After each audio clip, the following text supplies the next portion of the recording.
Good afternoon. Welcome to CSG's Growth and Prosperity Virtual Summit.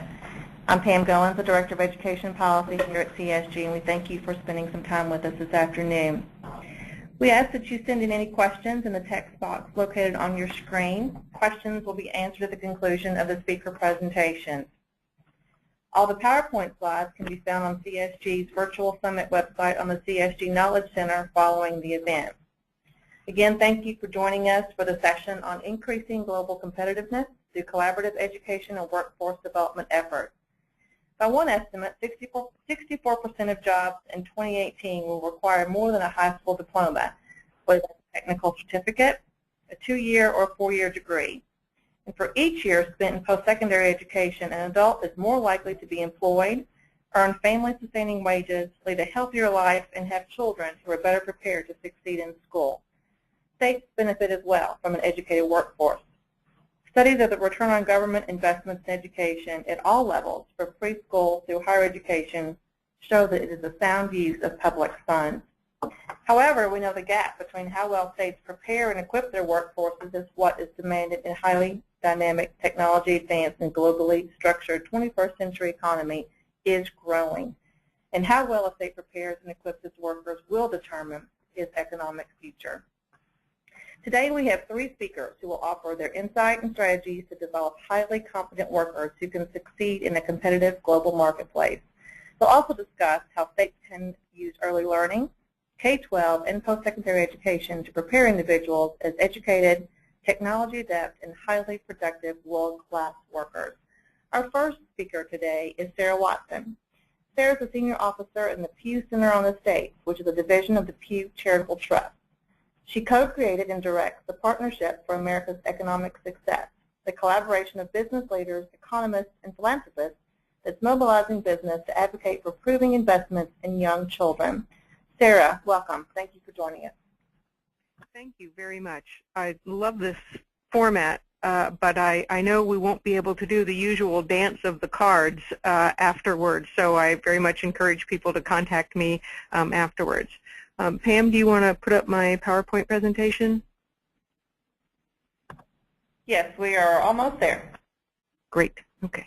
Well, I'll start and just give you a little bit of background. For those of you who aren't familiar with the Pew Center on the States, I'll take a minute to describe who we are and then talk about the early end of the age spectrum in terms of preparing a workforce of the future. And then we'll probably move along chronologically.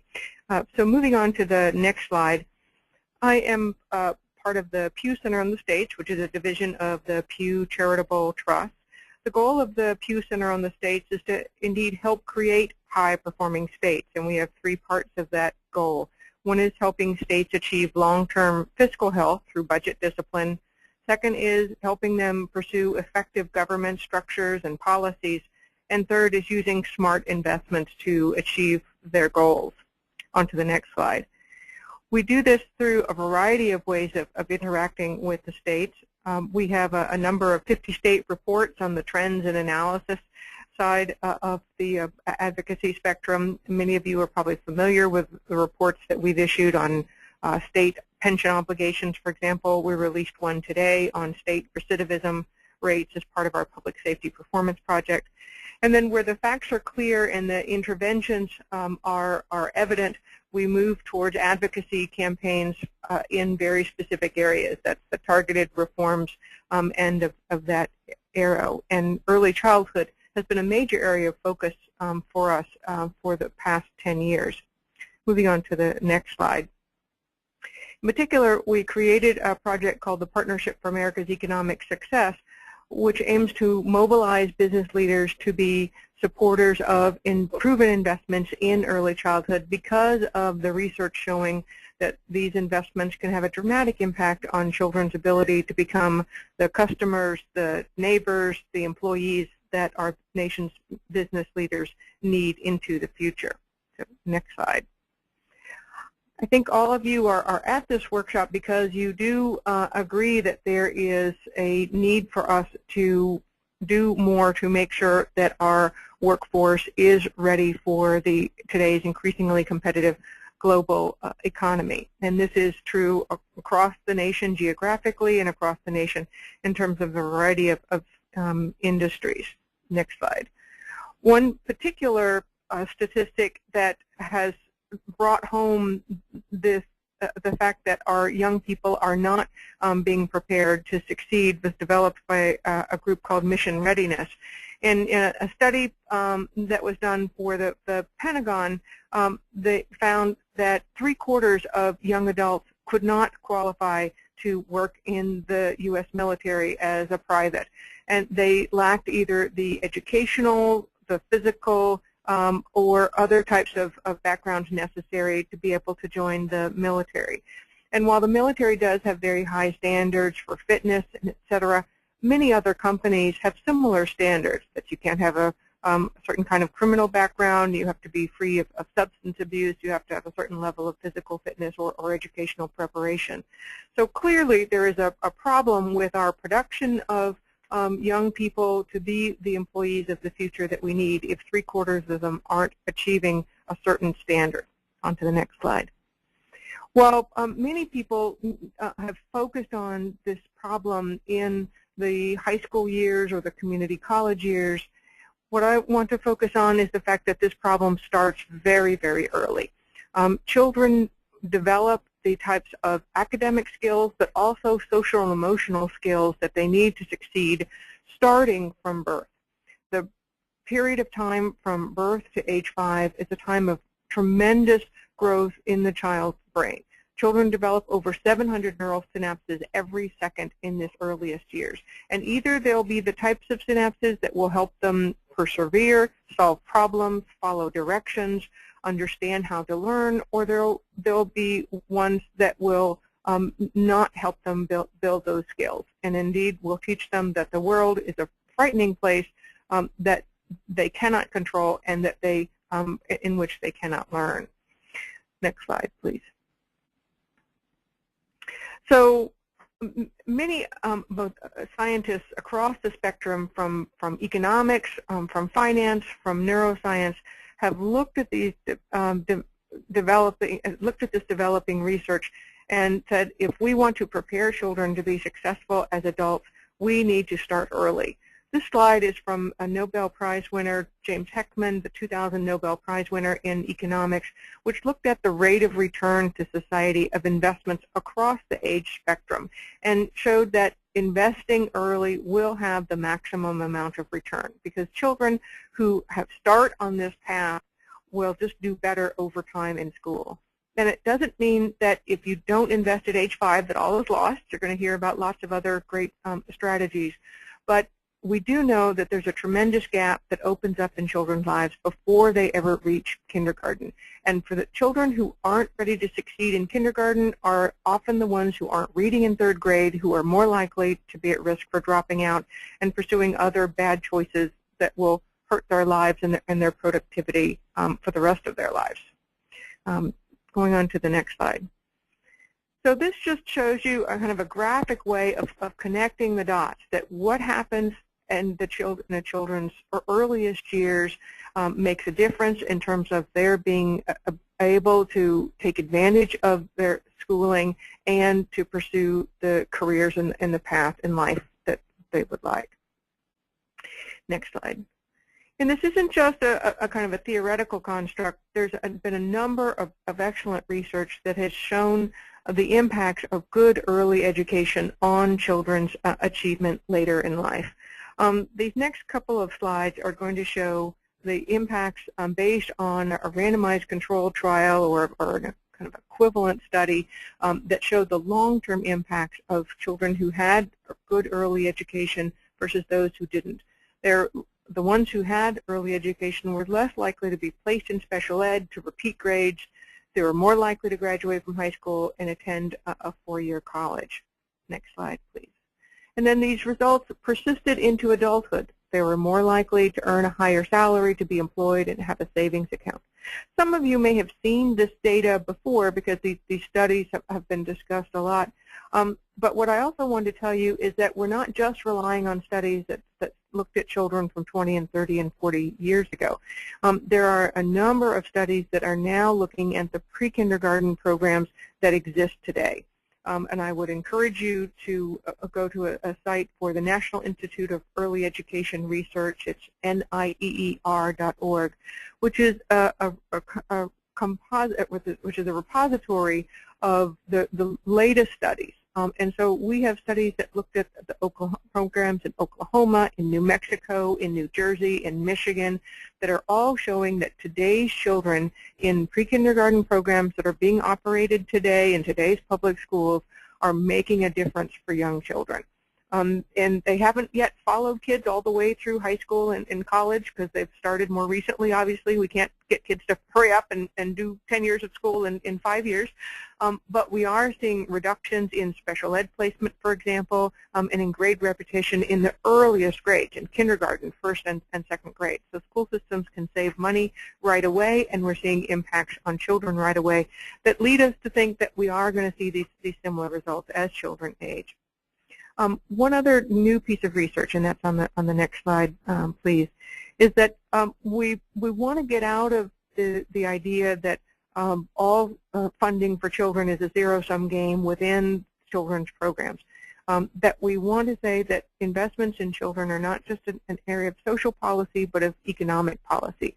We should think about these as an economic development strategy in the same way that we think of investing in bricks and mortar facilities or in other strategies as economic development strategies. And so an economist named Tim Bartik out of the Upjohn Institute for Employment Research in Michigan has developed a book called Investing in Kids and compares investments in an array of 0 to 5 early intervention programs with business tax incentives to look at which has the greater return at the state and national level. And you can see that that early childhood programs definitely will give you a run for your money compared to business tax incentives, especially at the national level. Okay. Next slide, please. I want to mention one other thing that is often not thought about in terms of what children need in order to succeed as students and as employees. And we know that early education isn't the only thing that children need. So we could talk a lot about all the things that they need.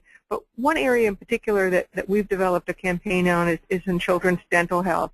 And we know that children are missing school days across the country for dental problems, and it's causing them to not be able to pay attention in school.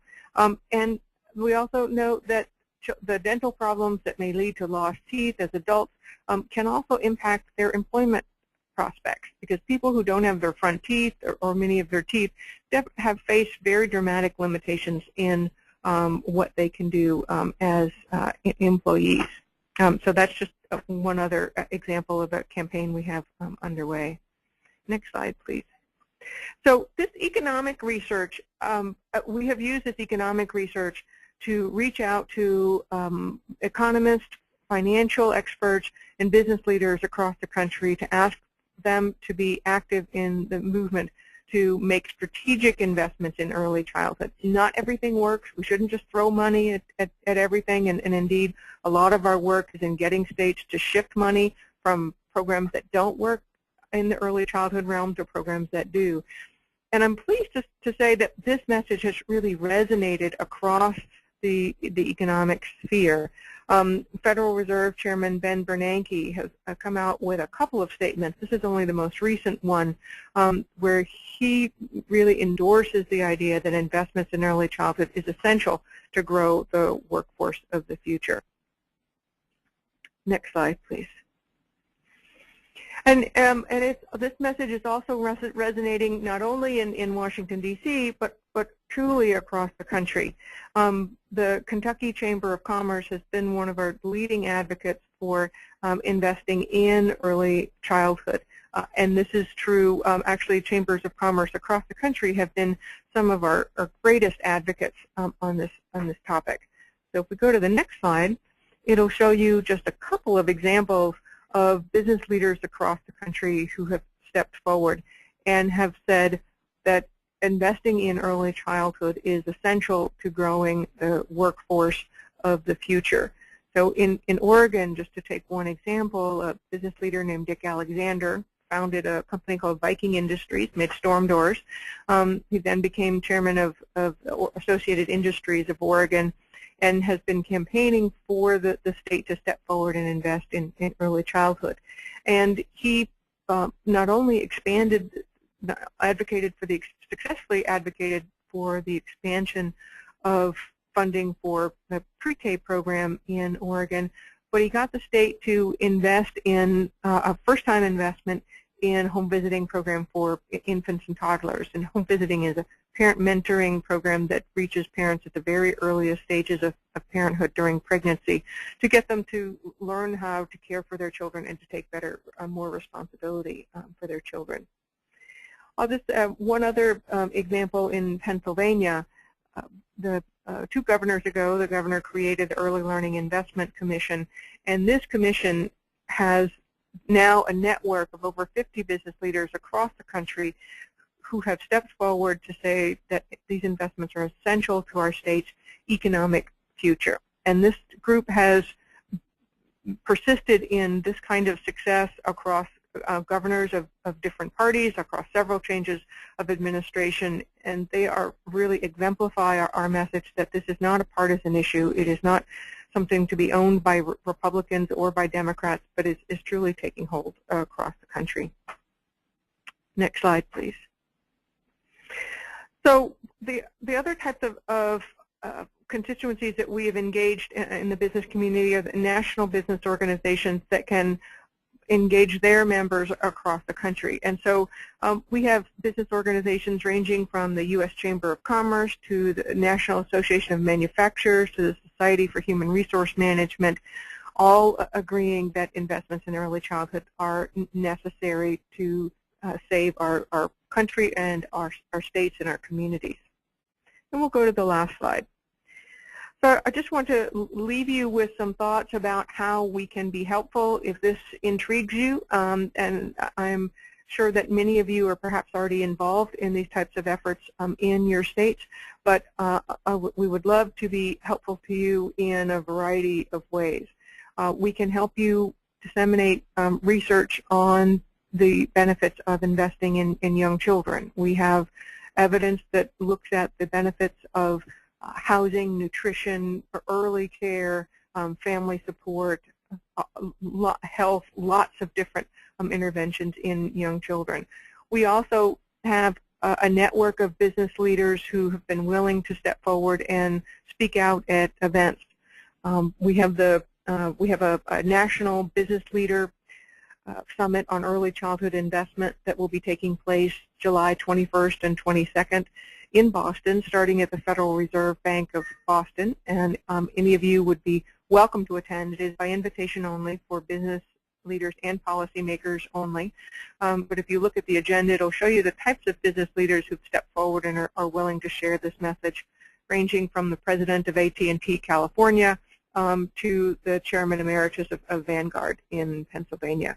We have a listserv that goes out about once a month with new research, media clips showing business leaders stepping forward, and we can help you appear in the media as well. So we are happy to help you spread the word that investments in early childhood are a critical starting point to preparing the workforce of the future. Thanks very much. Thank you, Sarah. And as a reminder to our audience, you will have an opportunity to have more dialogue with each of the speakers. Please utilize the question box that is listed there with GoToWebinar. Our next speaker is Elizabeth Schneider. Elizabeth joined the Alliance of Excellent Education in the spring of 2005 as Vice President of State Advocacy and Outreach. In that position, she has worked to help deepen the Alliance's understanding of state and local high school reform, expand relationships with state and local reform leaders, and connect local, state, and federal policy conversations around secondary school improvement. Elizabeth, thank you for joining us. Thanks so much. I'm pleased to be here, and as a former member of the CSG family, I was with the Southern Governors Association for years, and they were associated with CSG. It's a real pleasure to talk to this membership. I know how important and influential you are in improving life across this country. A couple words about the Alliance. We're a nonprofit group focused on research and advocacy, specifically around middle and high schools.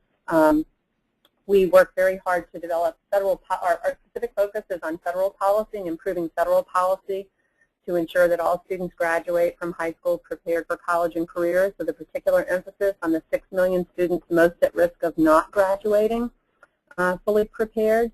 And we work very hard to develop appropriate federal policy recommendations, looking at research and best practice. While our targeted audience is primarily federal policymakers, we work very hard to make sure that the information that we put together is of use to elected and appointed policymakers at all levels. So I would encourage you all, if you're not familiar with us, to check out the website. We also have tried, like the Pew Foundation tried to develop state-specific information and even information at the local level as much as possible. We know how important that is to advocates and to policymakers. I'd like to start by just thanking Sarah for her presentation. I really enjoyed that. And although I'm going to focus on secondary school students in grades in middle and high school, I want to emphasize that we absolutely believe at the Alliance in a pipeline approach. Early childhood is critical. Nothing I'm saying is meant to suggest that the focus needs to be elsewhere, but education really is less like inoculation and more like nutrition. Early childhood, those benefits are well recognized and understood and need to be reflected in policy, but it is not sufficient. It is essential but not sufficient. Students need good, solid grounding in education all the way through their educational careers if they're going to lead independent, stable lives, and if our country is going to be globally competitive. If you want to start moving the PowerPoint, there are some individual clicks on some of these slides. So where a slide appears and there's not a full picture, feel free to, if you can click again, there's usually some verbiage underneath there. So thanks very much. And there's one more click on this slide. But this is just really to make the point, which most of you probably know, but it's a surprise to the general public, that unfortunately 3 out of every 10 students in this country do not graduate from high school, and about 1/3 of those that do graduate are not ready for college and careers. That's an estimate. This is very difficult to get precise information on, and we'll drill down on it in a couple of other slides. But as you also probably know, for minority students, for African American and Latino students, as well as for low-income students, the figures are really about 4 or 5 in 10 that graduate. So this represents a significant challenge for the country. Next slide, please. The next slide, and you can just go ahead and click a few times so we get all those bars on there. Thanks so much. The next slide is really looking at some data that ACT has put together. What they did was look to correlate and see what score a person would need to make on the ACT in order to make a C or better in a credit-bearing course at a 4-year university, and also what score a student would need to score on that test to succeed in a job training program that would lead to a career, not just an entry-level position, but something with some upward mobility.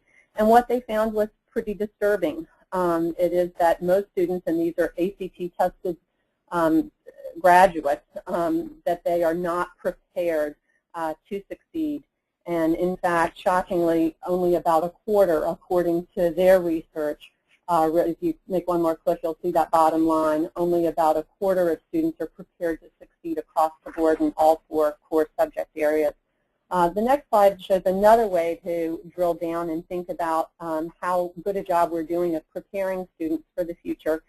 Sarah alluded to 3rd grade reading scores as being an important predictor of future success, and I just came out of a meeting earlier today where someone from New York City was talking about the 8th grade reading scores being the most accurate predictor of your score on the Regents exam when you were a 12th grader seeking to graduate. And 8th grade reading scores really do tell a lot and are an important indicator of students who are on track to graduate college and career ready and students who really face significant barriers.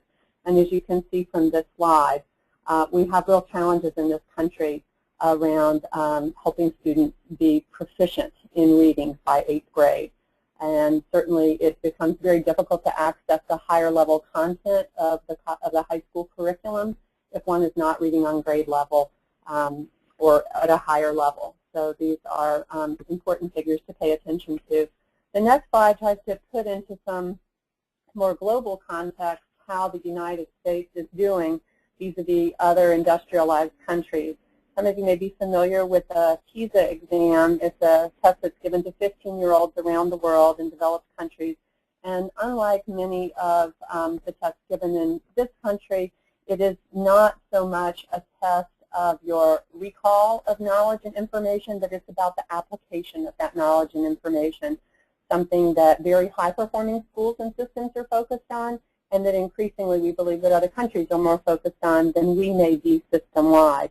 And what this test shows us is a bit disturbing. It is that in terms of taking information and using it, our country is not at the level that probably the general public would assume that we are at. So these are important figures and important things to think about in terms of our economic future.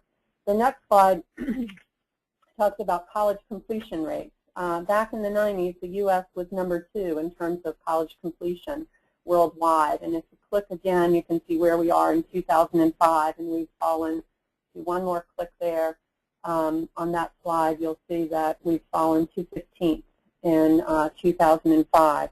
I think what we say from our conversations with international experts and, of course, with educators in this country is our conviction not so much that people have stopped doing good work in this country, but other countries are more focused on college completion, are more focused on the ability to apply basic knowledge and skills. So it's a matter of where our energies are focused and what the system is calibrated to do. The next slide, you'll want to click a few times here, but it looks at the changing economy and the nature of skills that workers in the global economy are called upon to perform. Manual tasks are, what it sounds like, tasks that are performed with your hands. They're tasks that can't really be outsourced or can't be managed by a computer. Janitorial jobs, driving, trucking, important services in this economy, and not ones that are likely to disappear, but ones that have experienced a significant reduction in the past 40, 50 years. Routine tasks are tasks that can be performed with your mind or hands, and they can be substituted with computers or outsourced. We also see that those jobs are falling. But the sector of the work of the jobs that is really growing are those that require and demand abstract skills, the knowledge economy that we hear so much about and that we're all a part of. And this is really where our economy is moving. But I think a legitimate question that we all have to wrestle with is how much has education changed to ensure that students are being prepared for these abstract skills. The next slide looks at what the workforce projections are. And you can see here that in 1973, about 28% of jobs required, if you want to go ahead and click a few more times, we'll bring up, there you go, thanks, required post and post-secondary education. By 2007, 59% of jobs, and in 2018, the expectation is that about 62% of all jobs will require some sort of post-secondary education. You do hear people talk a lot about college and career readiness in one breath, and there's a legitimate question about what do you mean by college? Do you mean that every person really needs a 4-year degree to succeed in this economy? That's not. I want to just slow down for a second and be sure that that's not what folks are hearing from what I'm saying, because by requiring some post-secondary education, what we're talking about is a 2-year degree, a 4-year degree, or some sort of recognized industry certification or certificate. That is increasingly what the fastest growing jobs are requiring. So when you hear people say college and career, or when you say it yourself, I think it is important for all of us to make sure that that doesn't get interpreted as saying without a 4-year degree you won't be able to succeed in this economy. There are a variety of jobs, but the bottom line is education past high school is critical to succeed in this economy and to have a stable job that can help support a family. The next slide is, the next series of slides is really about the impact of education on the economy, and I thought Sarah said it well when she was talking about education as an economic development strategy. Back when I worked for governors, I know we would get together, we would pull together business leaders, and in particular remember bringing in some business leaders from overseas, Japanese business leaders and others, talking about how they chose to locate their businesses, what the most relevant factors were. And inevitably, you know, the tax breaks, the incentives were important, but they have children in these schools. Their children will be attending these local schools, and at the top of the list was always the quality of the local education system. That was the case then. I think that is probably still the case, and we would totally agree with what Pew is suggesting, in that this is not spending, this is investment. It does have a return. The next slide shows what our calculations have found, or what one of our colleagues, Hank Levin, has found, is that there is an enormous collective impact on our economy of just reducing the dropout rate in half. This is, it should not be ignored. It should not, the education, money that is spent to educate students in high school and to help students who are off track remain in high school and get their degrees and be prepared to go on, has an enormous impact on this country's bottom line. The next slide begins to lay out some numbers that we have been trying to develop. We have been working, we have some great and impressive national figures, as you can see here. We've tried, but we've also been trying to develop them at the state level and at the local level, so that you all can use them to support your own agendas and to support education in your local communities and in your state with your legislature, et cetera. But when we aggregate this data, when we look at it in general across the country, at the benefit of cutting the dropout rate in half, what we find is that if you did that, you'd have 650,000 new graduates each year. That would be for one class of graduates, and that they would make a significant contribution to this country's economy. There would be $7.6 billion in increased annual earnings if half of the nation's current dropouts were to graduate from high school. By the midpoint of their career, there would be $19 billion that would have been spent on increased home sales, and $741 million that would have been spent on increased automobile purchases. $713 million would have been paid in additional state and local taxes. 54,000 new jobs would have been created, with an impact on the GDP of $9.6 billion. Also, and that's also by the midpoint of the careers, that figure, the 54,000 new jobs. $5.6 billion in increased spending would have taken place, and $2 billion additional in investment would have been made by these graduates. And 43% of them would have continued on past high school to some form of post-secondary education. If you go to our website, and the last slide on here does give you that address, you can see we have this information broken out for each state. You can click on Connecticut, click on whatever your state is, and you can pull up the projections, the estimates for your state. And we are, over the course of the month of April, we are releasing each day several cities. And by the end of the month, or a slew of cities, I should say, each day. By the end of the month, we will have released this data for the 220 largest metropolitan areas in the country. So I hope that that will be something that you all can use in your work. The next slide, you can click a couple times, is about remedial education. Some of you, I'm sure, are familiar with that term and the amount of money that it costs our country. But what we find is that 42% of students who enter college enroll in a remedial course. A remedial course is a course that does not provide any college credit. So you are, as a student, and you as the state and city are supporting or paying tuition for education that essentially should have taken place in high school. And what we do find is that students who do take remedial classes are much less likely to graduate from college. So it is not a strong way to begin your college career if you're looking to complete a degree, to begin in remedial courses.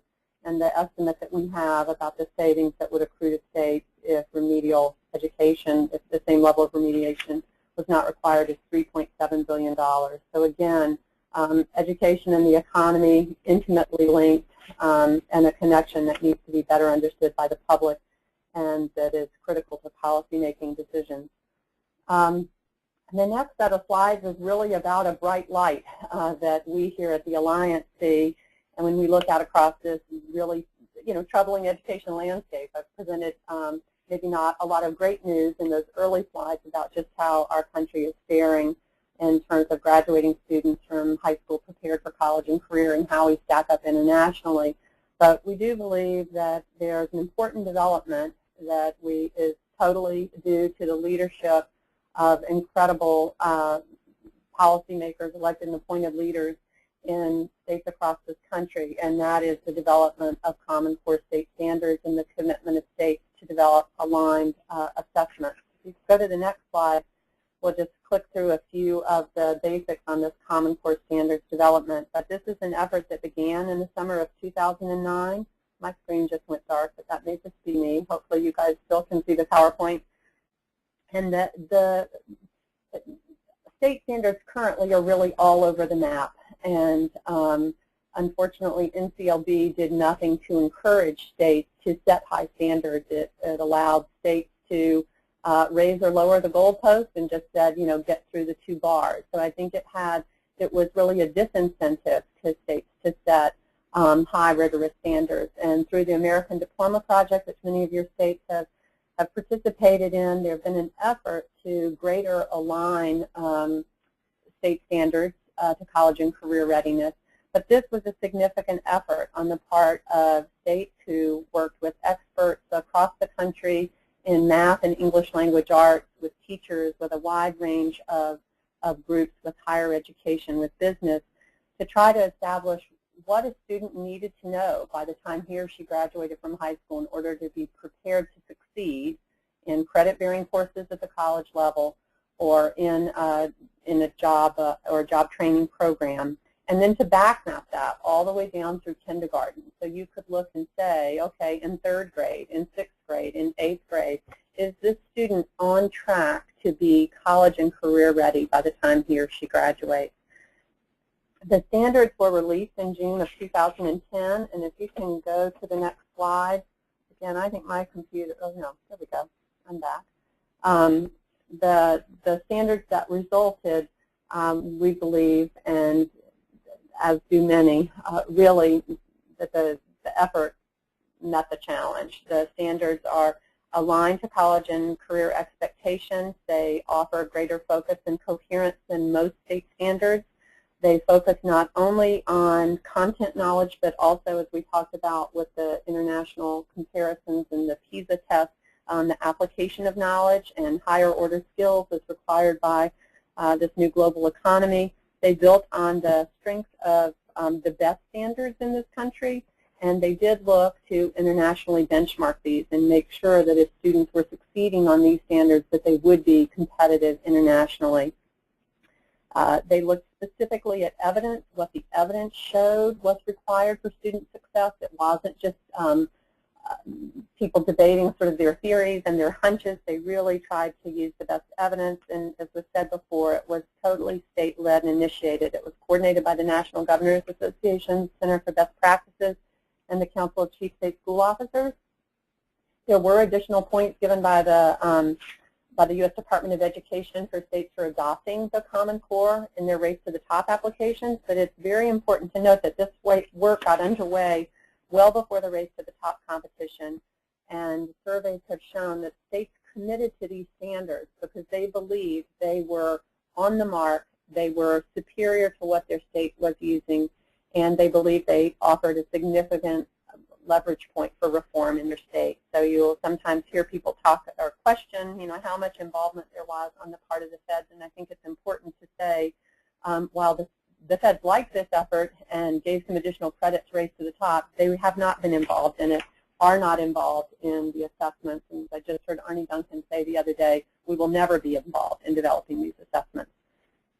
As I said earlier, The common standards have been extremely well received. There was a letter that went out shortly after they were released. It was signed by over 60 individual businesses and organizations, chambers, and business, local and state chambers and business roundtables. And one of the things that they said very clearly in this letter is that the expectations of colleges and employers in math and English are nearly universal and not bound by state lines.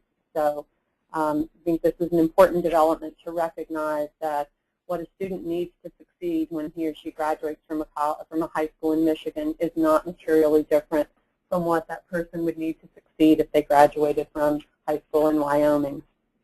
The next slide will show you the number of states, or depicts the states that have adopted the Common Core State Standards. As you can see, 44 states plus the District of Columbia have adopted the standards.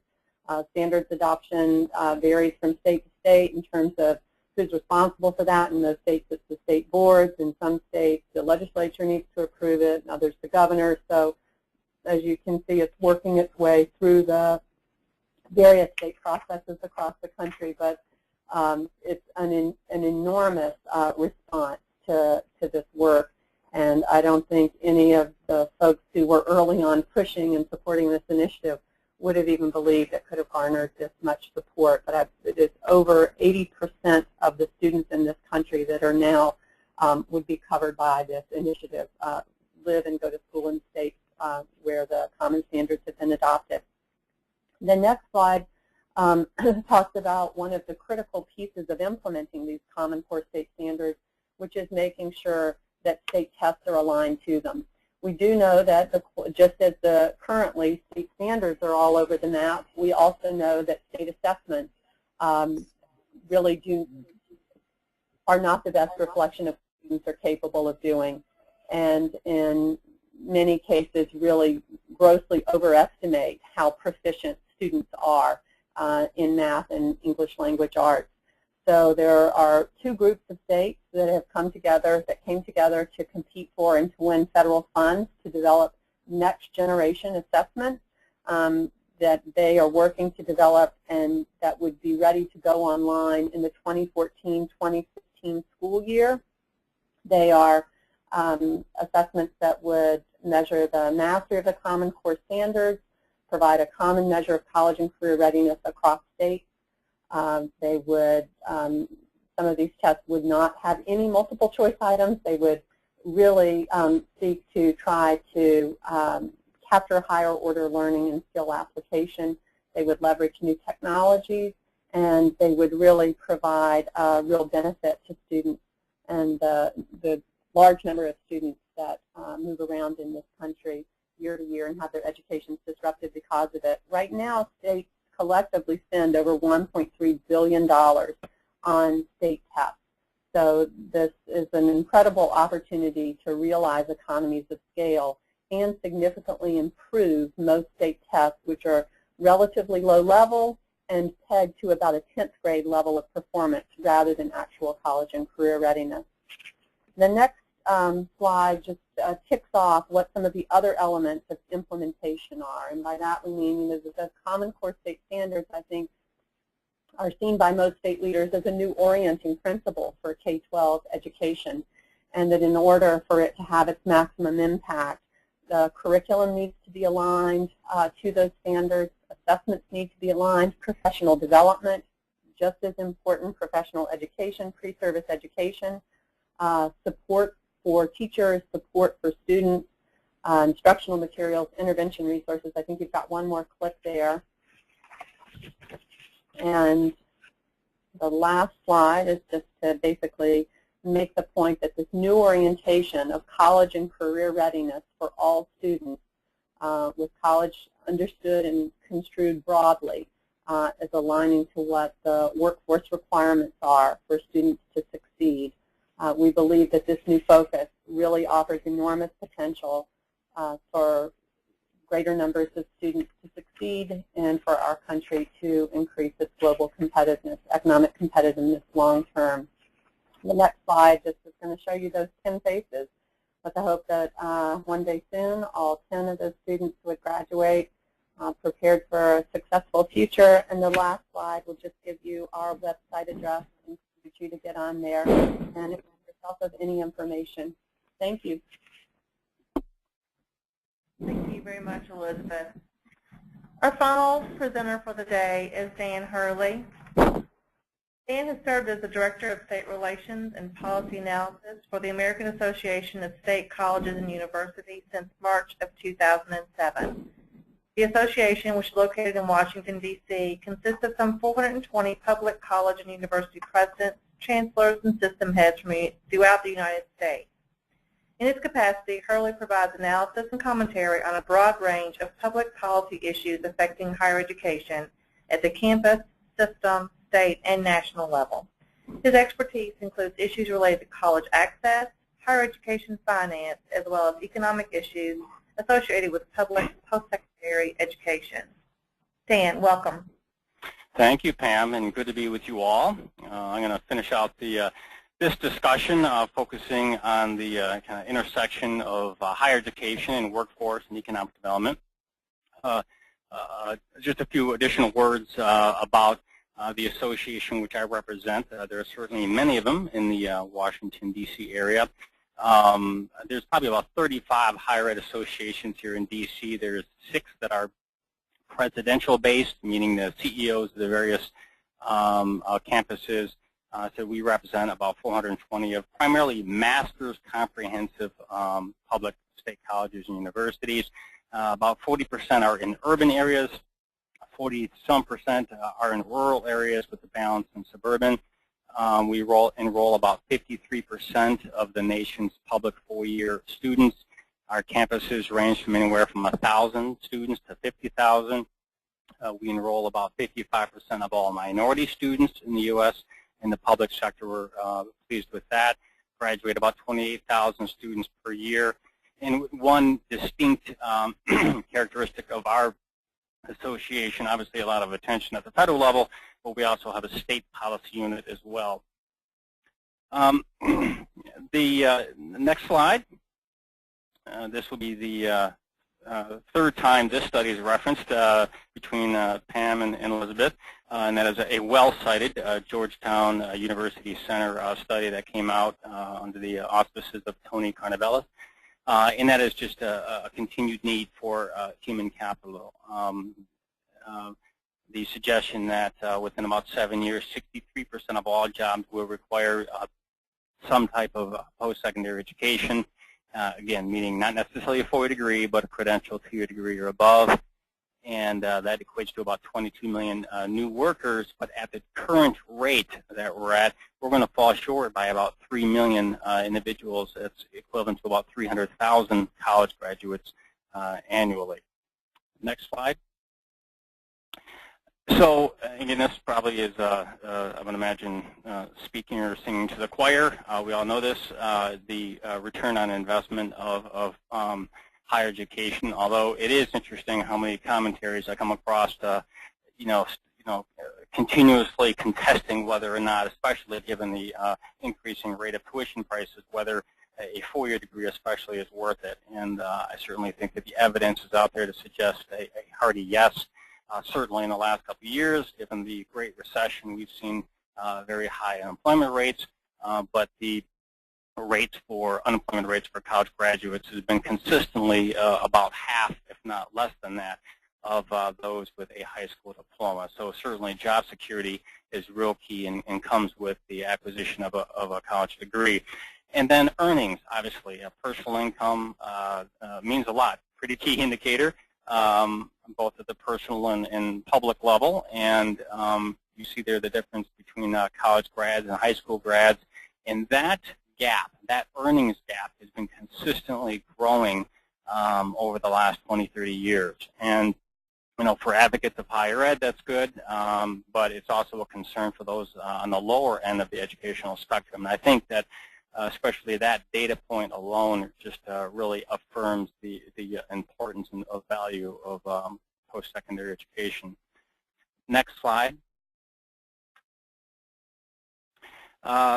This slide here is the latest data we could find, kind of painting a portrait, again, kind of a return on investment of educational attainment. What we've done here is the blue bars represent quintiles, so the lowest 20% on the left of educational attainment states up through the top 20%. And what we've done is categorized 10 states at a time according to the 5 quintiles. Also included the average per capita income for those states, and then most importantly, I think for state policymakers, is the correlating tax revenues. And you see there a pretty natural correlation in terms of, the more states have an educated citizenry, the more that their citizens are going to earn. And from a public investment, public reinvestment standpoint, the tax revenues flow in the appropriate direction. I would point out the curiosity in the middle quintile, but that really is the exception of Alaska having extremely high tax revenues based on gas and oil revenues that are way out. So that state alone kind of skews it. Otherwise, you would see that dotted line be a lot more consistent. If you want to turn to the next slide, I portrayed in a little bit more easier conceptual format, and this is from a paper I wrote a couple years ago, just trying to make the case for increased public investment for obviously P20, but certainly higher education, and that is a model of state capacity building which starts at the top with public investment in this case higher ed, but really all of higher education, that leads to increased educational attainment, which in turn relates to or drives higher per capita personal income and generates greater tax revenue so that states can, again, keep that cycle of public investment growing, whether it's in education, infrastructure, healthcare, et cetera, et cetera. So that, I think, makes it easy for all of education advocates to see that wheel turn. Next slide. I'm going to focus the comments on high, state colleges, universities, really all of higher education, and specifically workforce and economic development. I think it's important to really talk about what we used to call the non-traditional older adult populations, which are kind of the new normal, the new traditional. But before I did that, just to give you an idea of some of the issues we're tracking, we have a policy series here, a white paper series that we publish a paper every so many weeks. And one of our favorite publications comes out the first week of January each year, entitled The Top 10 Higher Education State Policy Issues for, in this case, 2011. And this chart here it just gives us, gives you an idea of the issues that the staff here at the association believes are going to be the most acted upon issues in terms of governors, state lawmakers, commissions, etc. And I'm not going to run through any of these in details. They may come up in the Q&A section. I think they all speak for themselves. Obviously, number one at the top of the list, unfortunately, given the recession and current trends or recent trends, has been the issue of decreased state operating support for public universities. Number two, I think a positive thing, despite the fiscal issue, is a really good focus on college completion and educational attainment agendas, and college readiness as well. We heard a lot about that in the last discussion we had. Tuition policy and prices, that'll probably always be on the list, but the fact that tuition increases have outpaced the CPI by about 5.5% over the last decade is pretty alarming. And so that's a continued focus, as well as state student aid program financing. Given the dire fiscal circumstances, a lot of states have had to pare back on the monies for those programs or increase eligibility because they've been in such high demand. And then rounding out the list, enrollment capacity has been a big issue, and it actually really does affect the issue of older adult worker retraining as well. The recession, already we were seeing a demographic bubble that was bringing a lot of students, high school students, into the college pipeline, and a lot of those seats, limited seats, are being challenged now with a lot of older adult who are coming back with needs for skill upgrades given high unemployment. Another area of positive development is state data system development. I'm going to talk about that a little bit later, but a lot of good, albeit slow, progression in that front to try to link K-12 data systems with post-secondary data systems with labor data systems, so states can really go about their policy work in a very smart manner in terms of aligning education needs with workforce and labor needs. Number 8, certainly tying into this conversation, is a focus on the higher ed intersect with economic and workforce development, both in terms of the workforce, but also in terms of research development, technology transfer, etc.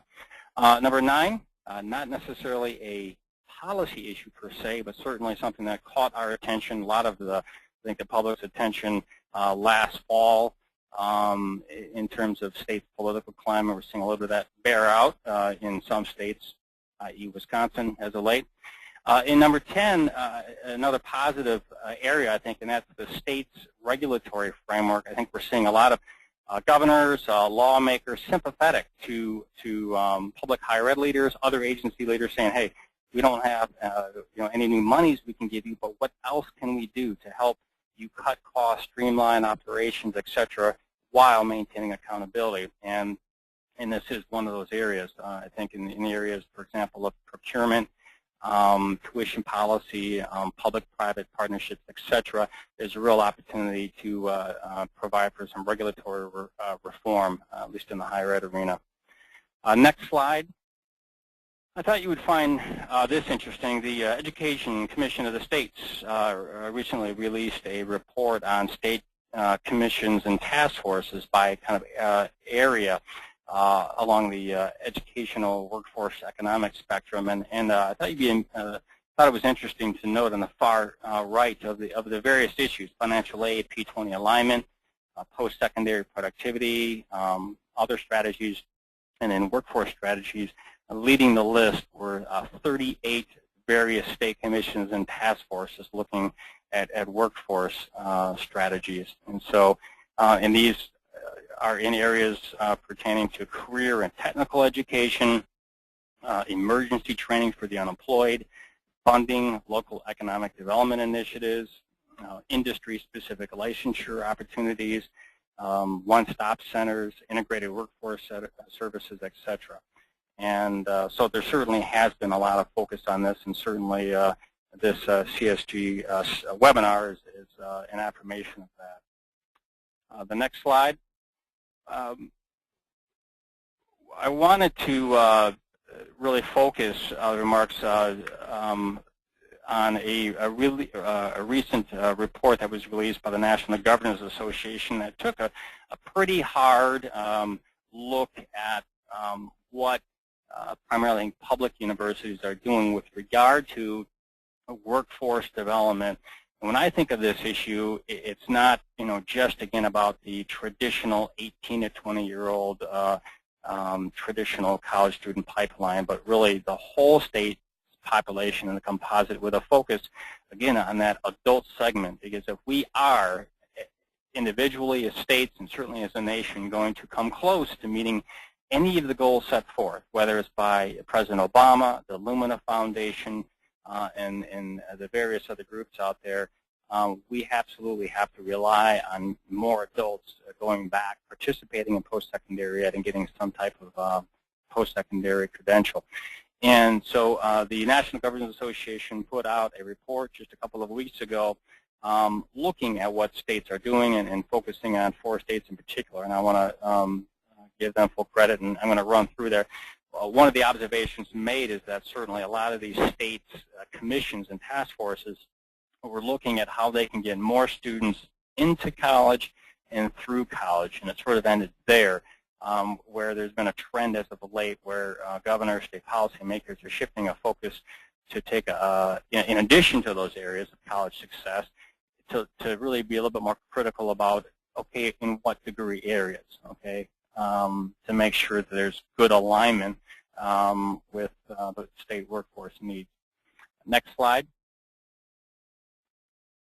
So the report had laid out 5 common steps across the various states in terms of strengthening colleges as facilitators of workforce development.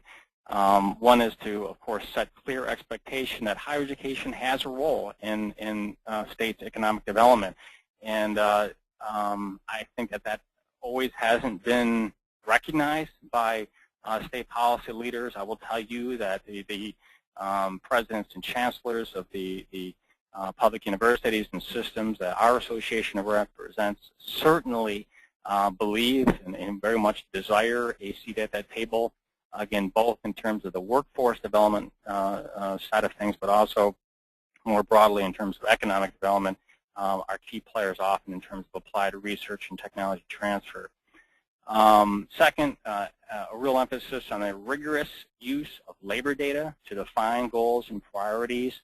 That the process of alignment should really be analytically rationalized and not just sort of by hearsay or an assumption that there's a high demand in one area and a low demand in another occupation.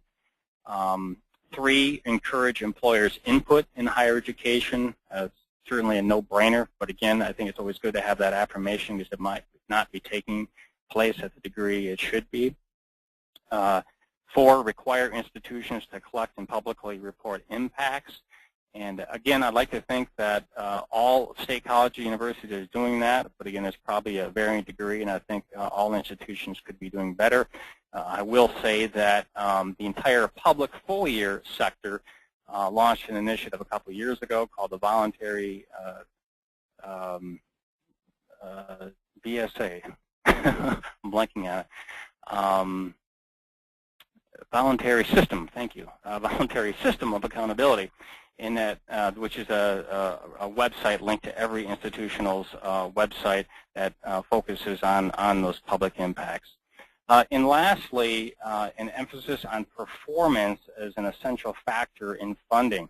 And it's been a trend. This issue of performance-based funding has been a trend over the last 30 years. It has its hot and cold spells. I think right now we're coming off a hot spell. Hopefully it'll maintain hot. I think at the head of the line are Ohio and Tennessee in terms of having the most comprehensive performance-based higher ed funding programs, Indiana, Louisiana as well. A key shift as of recent in this area has been a focus on outcomes, rewarding institutions and outcomes as opposed to inputs, i.e. on courses completed, degrees, credentials completed, and not simply on enrollments, because as we all know, there's plenty of dropout effect, and that's not appropriate. Okay, so next slide. What I'll do now then is just turn over and mention a few states and some of the things that we're doing, and certainly maybe in the Q&A section there can be a little bit more show and tell. First off is Minnesota, the MINSCU as it's known, the Minnesota State Colleges and Universities, representing a couple dozen or more 2- and 4-year schools. Went about the process of making a very comprehensive effort to get to know and visit with the employers to better understand their workforce needs, and based on that, developed in partnership with them a very comprehensive workforce plan for the state. So they went about strengthening their coursework, expanding opportunities for interfacing students at both levels, the technical, community colleges, and 4-year degree schools with businesses and industries, strengthening collaborations with the private sector, and certainly, trying to find educational delivery models outside of the traditional Monday, Wednesday, Friday afternoon, so i.e. Online courses, hybrid courses, on-site courses, etc. Next slide.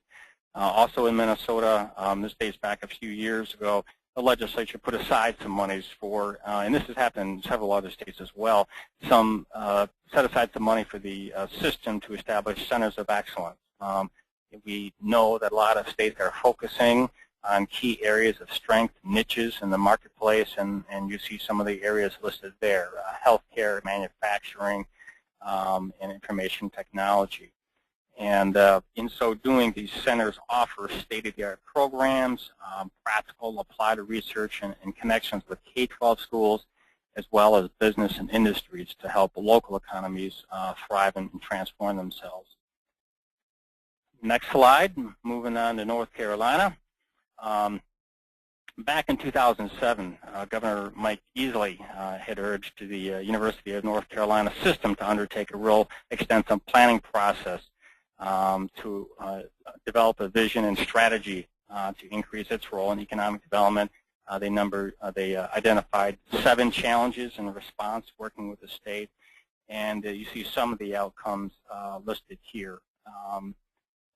I would point out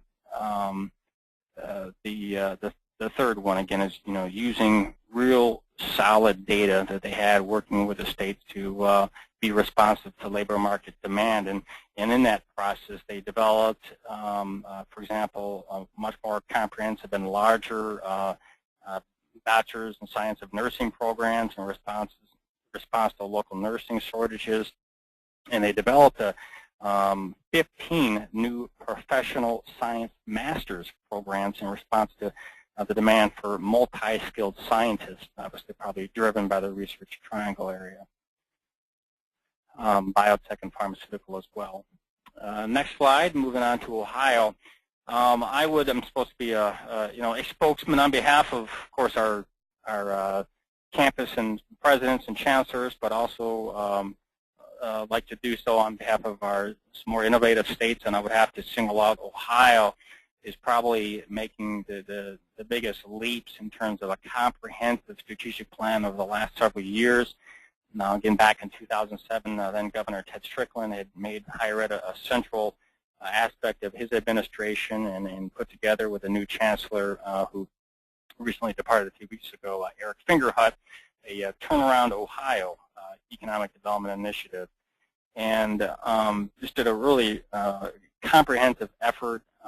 Some of the areas is encouraging, and this I think was very global in perspective in terms of encouraging foreign language study in non-traditional areas, important Ohio's trade linkages, certainly strong in the international manufacturing arena, promoting higher ed, Ohio's higher ed offerings abroad, and tailoring programs working with the private sector. Moving to the next slide, rounding out Ohio, adopting a strategic plan back in 2008 with a new funding formula. And again, a couple of things is, of course, this funding formula rewards STEM graduates, science, technology, engineering, and math, as well as nursing graduates and other graduates from immediate priority fields, and also rewarded, and I think this is real key, it rewarded institutions for graduating at-risk students. And I think, as far as the first thing that often comes out of my mouth when I talk about performance-based funding is you have to incentivize institutions to graduate the most expensive students, and those are the ones that are academically unprepared. Because if that's not part of the component, all the schools are going to be in a selectivity race, and that hurts everyone involved. Lastly, in Ohio, they created lastly, just for this slide, it's a much more comprehensive plan. They created a skills bank, created standards for various programs and specific skill areas, and created stackable certificates.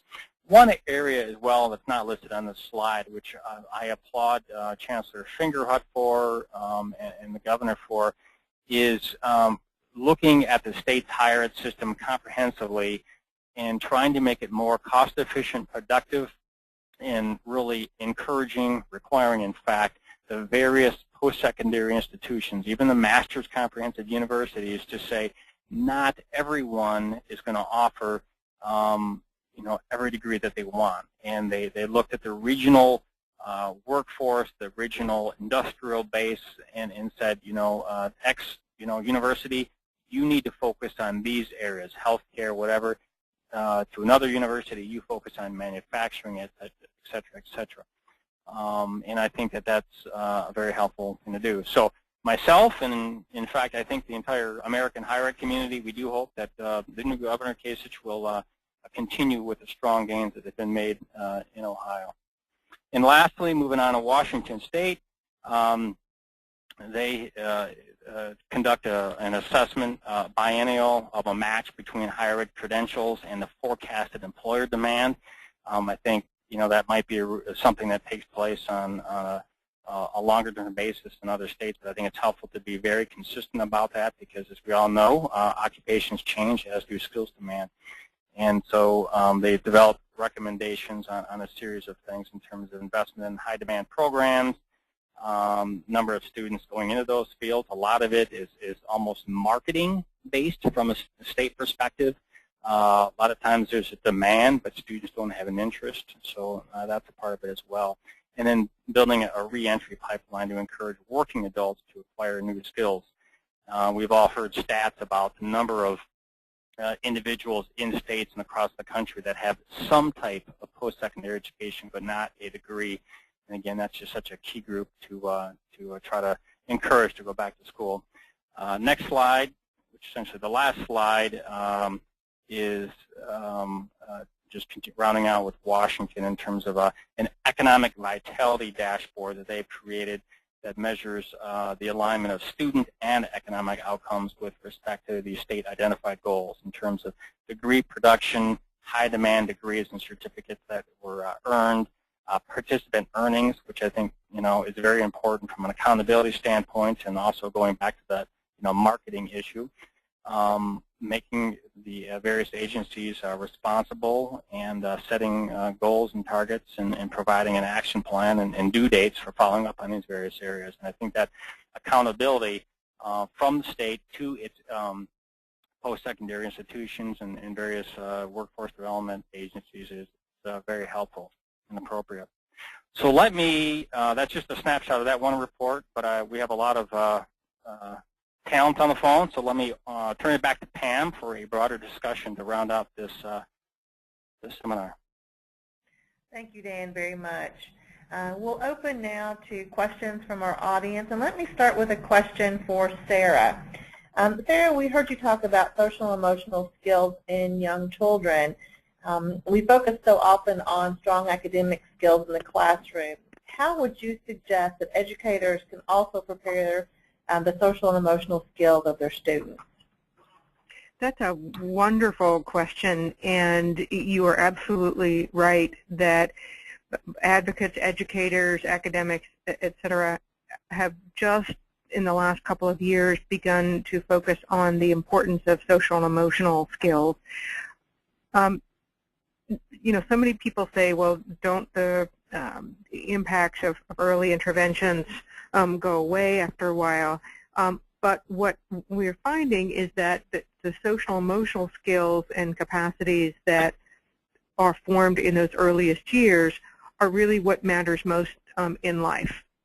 If you tell a kindergarten teacher, I'll give you a child who knows her ABCs, but she can't sit still, or one that maybe doesn't know the ABCs but can sit still, listen, follow directions, etc., and she'll take the latter child every time.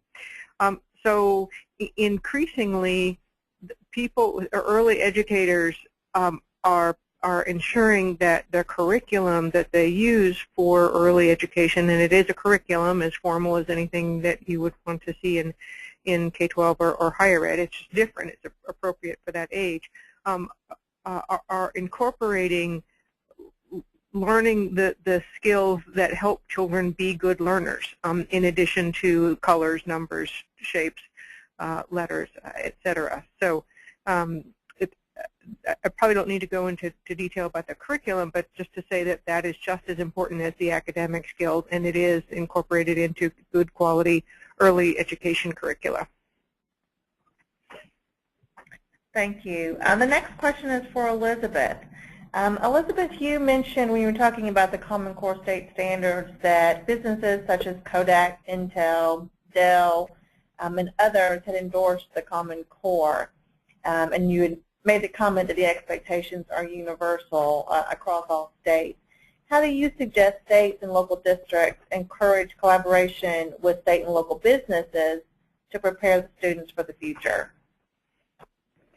Well, implementation, if you're talking specifically about preparing for the future, and the Common Core is a vehicle for that, which we absolutely believe it is, and an important vehicle, promising vehicle, in each state where adoption has occurred, and there are efforts underway to determine how best to implement these standards and what the timetable is. There are some realities here that have to be dealt with.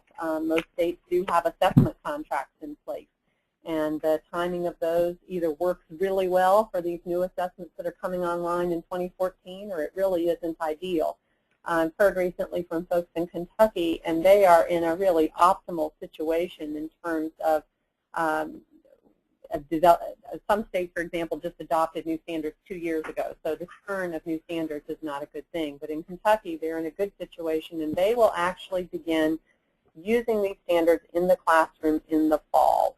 And the assessments will be, they will align their assessments to the standards. Now, obviously, the common assessments will not be available, but they will already have adjusted their assessments to reflect these new standards. So I think it is important for businesses to be in direct communication with state-level leaders and with district leaders about what the timetable is for implementing these standards and how they can be supportive of that and helpful to that.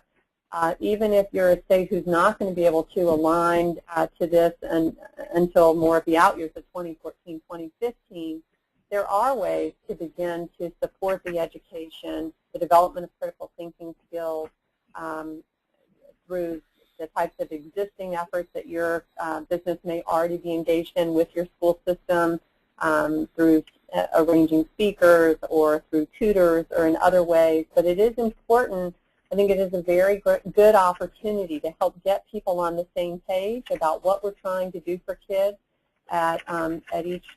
in each year, in each grade, and to think concretely about how that can be supported in the moment, while there's also a real effort to push towards system integration.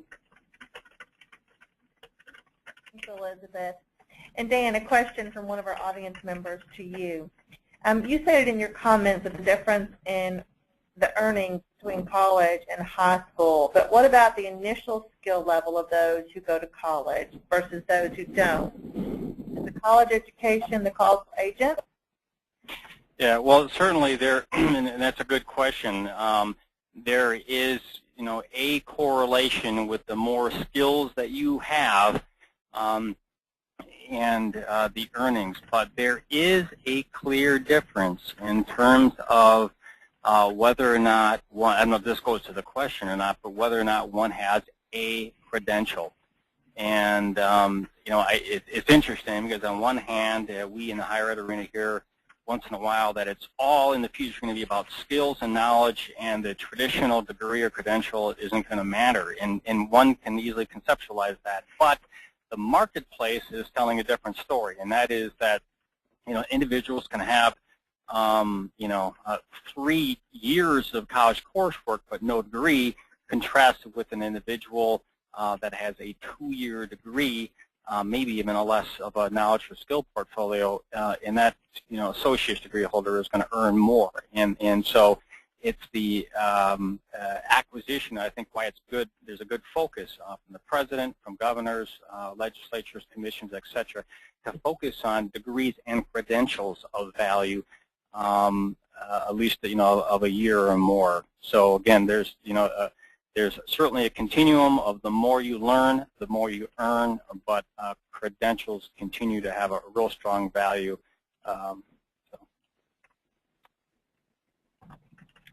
Thank you. And a question that I'll pose to any or all of the 3 speakers online. How important is diversity in the workforce to global competitiveness? Well, I'll pipe in. I can't emphasize enough how important it is, and I applaud the questioner for proposing it. As a native of a rural Midwestern town, that might not have jumped out. That issue might have not jumped out. But having moved to a larger metropolitan area, which a lot of that certainly is the demographic trend or the migration trend for much of the U.S. and indeed the world. And being here, for example, in Washington, D.C., as in with any other large city, it is just fascinating, the remarkable diversity and the talent pool that comes with it. And certainly in the whole P20 spectrum, I think it's tremendously important to embed in our learning and experiential education the importance of diversity. And I would also speak to the demographic trends, which really drives a lot of our work and motivates me and sometimes scares me at the same time just because of the needs out there. But when you look at, for example, the Latino population and the growth, I mean, the latest Census Bureaus are out, and we're looking at a 45% growth in the Hispanic population's educational participation at the college level. That's great. It's very, very important. But with that, we all, as a collective stakeholder base, need to work with that population to see them succeed. So I just think that diversity is tremendously important. I just chime in, this is Elizabeth, to what was just said, to say that demographers suggest that last year we reached a tipping point. The 2010 census numbers aren't in, but the non-white birth rate in this country was 48% in 2008.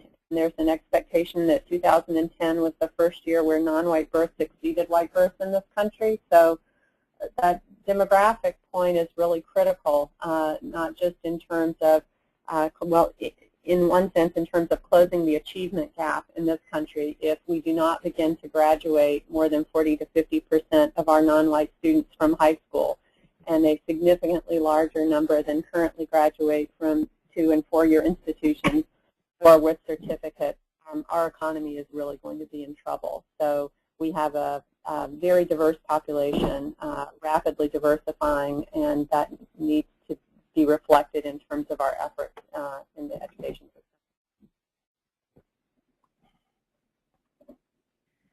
And as we're coming to the end of our time together, let me pose one more question to all three speakers. We know that the business community has pointed out that the students that we're graduating often do not have the skill sets necessary to be successful in the workplace. Can you inform our audience about some opportunities or strategies that our policymakers at the state level can do to take a more active role to ensure we're graduating students who are college and career ready?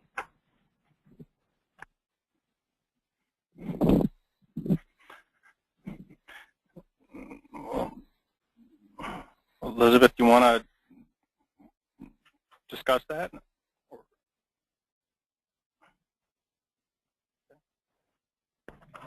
Thoughts on the legislative process or how a state legislator might become involved in the topic of graduating students college and career ready?